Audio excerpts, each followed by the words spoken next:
Assalamu alaikum wa rahmatullahi wa barakatuh. Inna alhamdulillah, na'amadu wa nasta'inuhu wa nastaghfiruhu wa na'udhu billahi min sururi anfusina wa min sayyiati a'malina. May yahdihillahu fala mudilla lahu wa may yudlil fala hadiya lahu. Wa ashhadu an la ilaha illallah wahdahu la sharika lahu wa anna Muhammadan abduhu wa rasuluh. Ya ayyuhan nasu ittaqu rabbakum alladhi khalaqakum min nafsin wahidah wa khalaqa minha zawjaha wa batha minhu rijalan kathiran wa nisaa. Wattaqullaha alladhi tasaaluna bihi wal arham. Inna Allaha kana alaykum raqiba. يا أيها الذين آمنوا اتقوا الله وقولوا قولا سديدا يصلح لكم أعمالكم ويغفر لكم ذنوبكم ومن يطع الله ورسوله فقد فاز فوزا عظيما. إن أصدق الحديث كتاب الله وأحسن الهدي هدي محمد وشر الأمور محدثاتها وكل محدثة بدعة وكل بدعة ضلالة وكل ضلالة في النار. أما بعد. In the past weeks, we have seen Allah's revelation are the only source for our religion, Islam. Allah's revelation, Wahi. Quran and Sunnah are the only revelations from Allah subhanahu wa ta'ala. Anything that we retrieve, the rules and regulations for ourselves in our life, we need to retrieve and go back to Quran and Sunnah and fix the rules. So Allah's revelations are the only source for Islam. Allah says in the Quran, chapter number 49, verse number 13, O humanity, indeed we created you from a male and a female and made you into peoples and tribes so that you may get to know one another. So Allah says, we have been created from one male and one female. Even though we have been created upon nations as well as tribes. So we have been separated by nations as well as tribes. Why? Because Allah says that so that we get to know each other. We get to know each other. So the division is there. The division is based on tribes and nations. But when it comes to religion, the religion is only one. It's one for everyone. We have only one prayer. We have only one type of fasting. We have one set of rules for the Hajj and Zakat. We do not have any separate divisions for certain people or certain tribes. The religion is only one. Allah says in the Quran in chapter number 42, verse number 13 that An Akimuddin, uphold the faith. An Akimuddin, uphold the faith. Wala tatafarraku fihi, and make no divisions in it. Allah says, we need to uphold the faith and we should not make any divisions in the faith. People thinking that we do have a different perspective or thoughts of school like Hanafi, Safi, Maliki, Hanbali. People are still doing that. They do have separate prayers for each of the thought of the schools. Hanafi has set of prayers, the types of prayer, the way how they pray is different than Safi. Maliki Hanbali has also set of different prayers. Did Allah and His Rasul say that every one of these thoughts of the school have a different prayers? No. As a ummah, the whole of humanity have only one set of prayers, the one type of prayers. The way how Rasulullah taught us to pray, we just have to follow him and have to pray. We should not just follow what Hanafi or Safi or Maliki or Hanbali says. We just have to follow what Rasulullah says. Allah says in the Quran, chapter number 3, verse number 103, hold firmly on Allah's rope. Do not be divided. What is Allah's rope? It's the Quran. Allah says, hold firm of the Quran. And we should not divide from it. Allah further says in the Quran, chapter number 6, verse number 153, وَأَنَّ هَذَا صِرَاطِ مُسْتَقِيمًا. Indeed, that is my path, perfectly straight. Indeed, that is my path, perfectly straight. Fattabi'u, so follow it. Fattabi'u, so follow it. Wala tattabi'u subula, do not follow other ways. Wala tattabi'u subula, do not follow other ways. Fatafarraqu bihim an sabili, for they will lead you from his way. So if you follow different ways, that will lead you from the straight path. ذَلِكُمْ وَصَّاكُمْ بِهِ لَعَلَّكُمْ تَتَّقُونَ. Allah says this is a wasiyah, this is wasakum. This is the consciousness that we need to have a consciousness of Allah subhanahu wa ta'ala. This is what He has commanded you. So perhaps you will be conscious of Allah subhanahu wa ta'ala. Allah says this is the straight path. We need to go the straight path. We should not take other ways. If you take other ways, that will deviate you from the straight path. And this is what Allah has commanded. Allah says it's a wasiyah. It's a will. Allah doesn't need a will between Him and us. But it's to give more important. Allah says this is His will that He made to the believers. Say for an example, if you need to go to Des Moines, Iowa from Minneapolis, you need to take 35 south. You should not take 94, 90 or even 35 north. That will take you to different cities. You will not get into Des Moines, Iowa. Right? So if you even get into any city, you have to choose the right path, the straight path. We will not go to deviated paths. That deviated path will lead us to different roads and different cities. The same way Allah says, this is the right path. Allah says Islam is the right path. You should not take different paths. If you take the different paths, that will lead you to different ways. Allah says in the Quran, chapter number 8, verse number 46, Allah always says that we have to obey Him and Rasulullah. We should not dispute on that. This is what Allah said in the chapter number 8, verse number 46. Wa atiyullahu wa rasuluh. Obey Allah and His messenger. Wala tanaza'u. And do not dispute. Wala tanaza'u. And we should not dispute on that. And we all know that people taking religion on their own hands by terming this is halal and this is haram. We all know that. Many of ulamas here in our local term buying meat from some stores are halal and haram. Instead of they fetch the rules and regulations from Quran and Sunnah, they just term this is halal and this is haram. They make halal as haram, they make haram as halal. We have seen so many evidences in our real life. Allah termed this in His book, chapter number 16, verse number 116. Allah says, Wala takulu, do not say, Lima tasiful al-sinatuhumul qadiba. Do not say falsely, declare with your tongues. Hada halalun, this is lawful. Wa hada haramun, and this is unlawful. Li taftaru ala Allahil katiba. Only fabricating lies against Allah. Innalladhina yaftaruna ala Allahil katiba la yuflihun. Indeed, those who fabricate lies against Allah will never succeed. Allah says, we should not say falsely, declare with our tongues, this is halal, this is haram, and those who fabricate lies against Allah, indeed those people will never succeed. This is what Allah says. So those people who say this is halal, go and get a meat from Walmart or Costco or Target or anywhere. They say people is halal. Where did they get the rules from? This particular verse is a warning to those people who says that they make halal by themselves, they make haram by themselves without referencing what Allah has commanded us. And we all know that way back in our countries, India, Pakistan or Bangladesh, we see that the crab from sea or ocean is halal for us. Allah says everything in the sea or ocean is halal except the one that harmful for our life. So it's very simple, right? But if you ask certain people, do you eat crab? They say that is haram for certain people. They say, I'm from Hanafi madhab, that is haram for me. The same food, the crab, is halal for Safi madhab. Certain madhab say that is halal, that is haram. Why? Why do we have those many differences? When Allah has said, this is halal for you. Do they have any guards to allow in the religion that Allah has prohibited? If Allah has prohibited something, Allah is asking, do they have any guards to allow them? This is recorded in Quran chapter number 42, verse number 21. Am lakum suraka'u sara'u lakum min ad-dini ma lam yahtanum bihillah. Or have they other deities? Deity means gods, who have ordained for them a religion to which Allah has not consented. Allah is asking, do they have any gods to allow in religion that Allah has prohibited? Allah is further asking in Quran chapter number 5, verse number 87, Ya ayyuhalladhina amanu, O you who have believed, La tuharrimu tayyibati ma halallahu lakum. Do not prohibit the good things which Allah has made lawful to you. Wala ta'tadu, and do not transgress. Means do not violate. Inna Allah la yuhibbil muhtadin.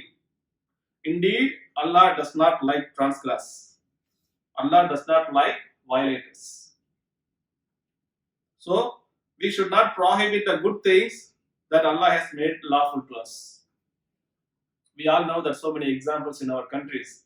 Even when we used to be a childhood, we used to wear half-end shirts. Our imams, our muftis used to say that wearing the half-end shirt is haram. Wearing the pant is also haram. We used to hear that from our imams, our muftis when we were used to be your child. Where did they get those information? Our fathers should have asked them, how did you say it is haram? Or our forefathers should have asked those imams, where did you get these rules and regulations to wear half-end shirt is haram? Did they see what Rasulullah wore? It's just a blanket. It's a kind of a towel. It's a hard piece of towel. They just wore it. Sometimes they do not even have a two set of towels. Then how can they say that a half-end shirt is haram? Allah says in the Quran, chapter number 6, verse number 140, قَدْ خَسِرَ الَّذِينَ قَتَلُوا أَوْلَادَهُمْ سَفَكَ بِغَيْرِ عِلْمٍ. Lost indeed are those who have murdered their own children foolishly out of ignorance. وَحَرَّمُوا مَا رَزَقَهُمُ اللَّهُ, and have forbidden what Allah has provided to them. قَدْ ضَلُّوا, falsely attributing lies to Allah. وَمَا كَانُوا مُهْتَدِينَ, they have certainly strayed but not rightly guided. So Allah says, they have forbidden themselves what Allah has provided to them. And in fact, they attribute lies to in the name of Allah subhanahu wa ta'ala. And they have certainly strayed out and not rightly guided. They are in kufr. Allah further says in the Quran, chapter number 7, verse number 32, Kul, ask, O Prophet, Man harrama zinat Allah, who has forbidden the adornments of Allah subhanahu wa ta'ala? Adornments means the beauty of this life. If you want to go to hill station or any vacation spots, it is allowed. That's what Allah says in the Quran. But way back in our childhood, if you say that I went to a hill station, those imam used to say that is haram. How can you go and enjoy the worldly life? We have not been given birth to enjoy the worldly life. We used to hear those arguments from our imams and muftis way back in our countries. But Allah says, who has forbidden the adornments of Allah subhanahu wa ta'ala? Alladhi akhrajal li ibadih, and lawful provision has Allah made brought forth for His servants. But tayyibati min al-rizqi, kul hiya lilladhina amanu fil hayati dunya. Allah says, they are for the enjoyment of the believers in this world life. So these are the enjoyment for the believers in this world life. Khalisatan yawm al-qiyamah. And Allah further says, but they will be exclusively theirs on the day of judgment. The same thing will be there in the Qiyamah as well, the Akhirah. So we get this zinat Allah, the adornments in this life as well as Akhirah. We know that Islam has 4 holy months: Dhul Qaida, Dhul Hijjah, Muharram, and Rajab. These traditions have been followed since Ibrahim alayhi salam. So the Makkah Kafir, what they normally do is, sometimes if they get into war, in these 4 holy months, we should not involve in any of those wars. If they have to get into the war in any of those 4 holy months, what they normally do is, they just postpone the holy month to different months. Say for an example, if they want to get into a war on Muharram, which they are not supposed to, they say, okay, I'm postponing the holy month of the Muharram to Shawwal or any other month. This is what they do normally. Allah condemned this act. Allah says in chapter number 9, verse number 37, reallocating the sanctity of these months is an injustice. It's a disbelief by which the disbeliefs are led to far astray. So it will increase the kufur. This is what Allah says in the Quran. And we are not supposed to postpone the holy month. So Allah does not give up His authority of the religion. The same context we can apply in our real life. What's happening in the time of Ramadan or any fasting days? Iftar, the breaking the fast, we need to fast up the breaking the fast. What people normally do here or back in our countries, they say if the sunset is exactly at 6:30 in the evening, we have to break the fast. We have to rush up to break the fast at 6:30. But they give 5 to 10 minutes extra to break their fast. We heard the hadith from Rasulullah sallallahu alaihi wasallam. As long as we fast enough to break the fast, we will be in straight path. But the people who add extra time, 5 or 10 minutes, in breaking the fast, what justice they can give?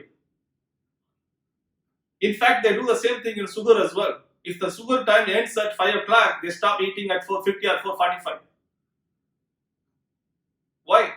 Where did they get the rules? Who told them to stop eating 10 or 15 minutes before sugar time ends? So they are reallocating what Allah has told them. They are just postponing, or they are just taking their own control of the religion. Allah's Messenger said this in Sahih al-Bukhari 2697. Allah's Messenger sallallahu alaihi wasallam said, if somebody innovates something which is not in harmony with the principle of our religion, that thing is rejected. So if you try to innovate something, if anyone tries to innovate something, if it's not accordance to harmony with the principle of the religion, that thing is rejected. We all know that in Rasulullah, in all his khutbah, he used to recite these verses. This was recorded in Nasai 1578. Inna astakal hadithi kitabullah.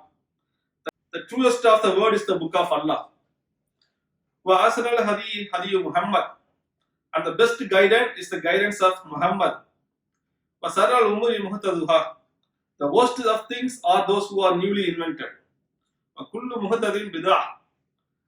Every newly invented thing is an innovation. Wa kullu bid'atin lalala. And every innovation is going to astray. Wa kullu lalalatin finnar.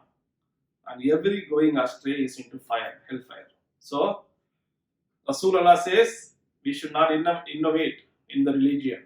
Every innovation is a bid'ah. Every bid'ah will lead astray. Every lead astray will get us into hellfire. Astaghfirullah. We should not innovate anything in the religion. Let's take an example. We have seen many of our friends and family members used to fast on Mi'raj. They consider Rajab 27th as Mi'raj and they do fast, they do special prayers. Did Allah says Mi'raj happened on Rajab 27th? Or did Rasulullah say about it? Or even Sahabas celebrate on this day? We all know that we have to believe in Mi'raj happened, for sure, yes. But when, where, how? No, we do not know.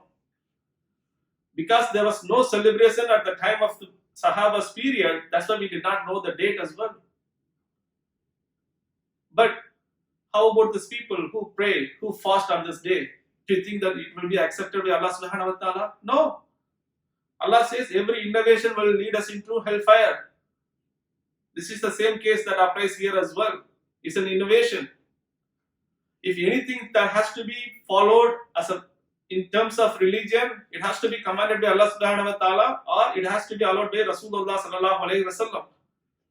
If these two conditions have not been met, then it's an innovation. That innovation will lead us into hellfire. Allah further says He doesn't even want to give His authority of the religion to even His prophets. In ala rasuli illa al balagul mubin. Allah says, convey what I say. That's your duty. Convey what I say. Allah says in the Quran, chapter number 10, verse number 15, when our clear revelation are recited to them, this was referring to Makkah Kafir, when the clear revelations, the Quran, was recited to the Makkah Kafir, those who do not expect a meet us, those who do not thinking that they will meet Allah subhanahu wa ta'ala in the Qiyamah, say to the Prophet, they are saying to the Prophet, bring us a different Quran. Bring us a different Quran. It's very tough. It's very hard. The Quran is talking about very tough things. It's very hard. It's very hard for the Makkah Kafir. Or make some changes in it. They are asking Rasulullah that make some changes in it so that we can follow it. This is what Makkah Kafir told Rasulullah sallallahu alayhi wa sallam. So Allah says, so tell this to Makkah Kafir, it's not for me to change it on my own. So, it's not for Rasulullah to change the Quran on his own. I only follow what is revealed to me. Allah asked Rasulullah to say this to Makkah Kafir. I only follow what is revealed to me. I fear if I were to disobey my Lord, the punishment of the tremendous day. So if Rasulullah disobey to Allah subhanahu wa ta'ala, he fears the punishment of the tremendous day, which is the judgment day. So Rasulullah says he doesn't have authority to alter the religion or change anything in Quran. And he fears that Allah will punish him if he does so, if he were to do so. Even though he did not do that, but even Allah does not give the authorities to even his prophets. We all know that Rasulullah had many wives and they have been separated into two different groups.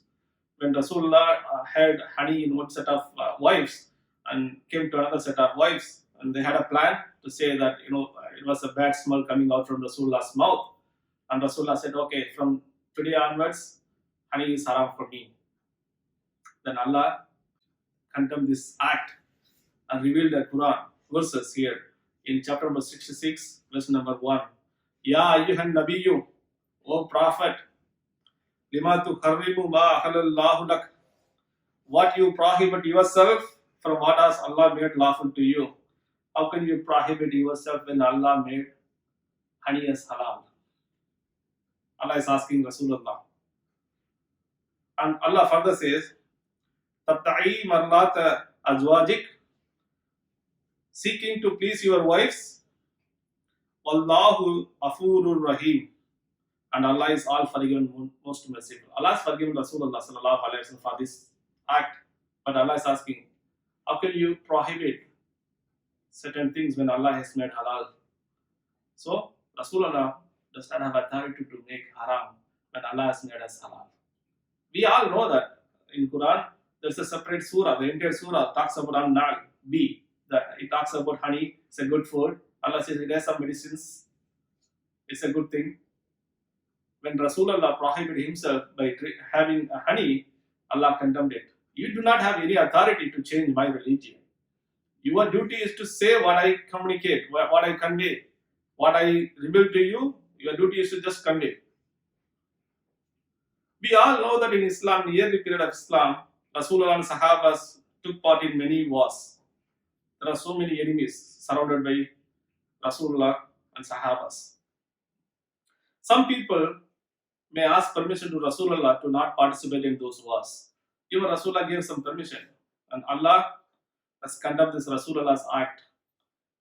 Allah says in the Quran, chapter number 9, verse number 43, Allah says, Afallahu anka, may Allah pardon you, O Prophet. May Allah forgive you, O Prophet. Lima athinta lahum, why did you give them the permission? Hatta yatabayyana lakal ladhina sadaqu fata'alamul qatibin. Allah says to stay behind before those who told the truth were distinguished from those who were lying. Allah says, I forgive you. Why did you give them the permission for not participating in the war? Because you do not know whether they are saying truth or lies. They can give any examples or anything.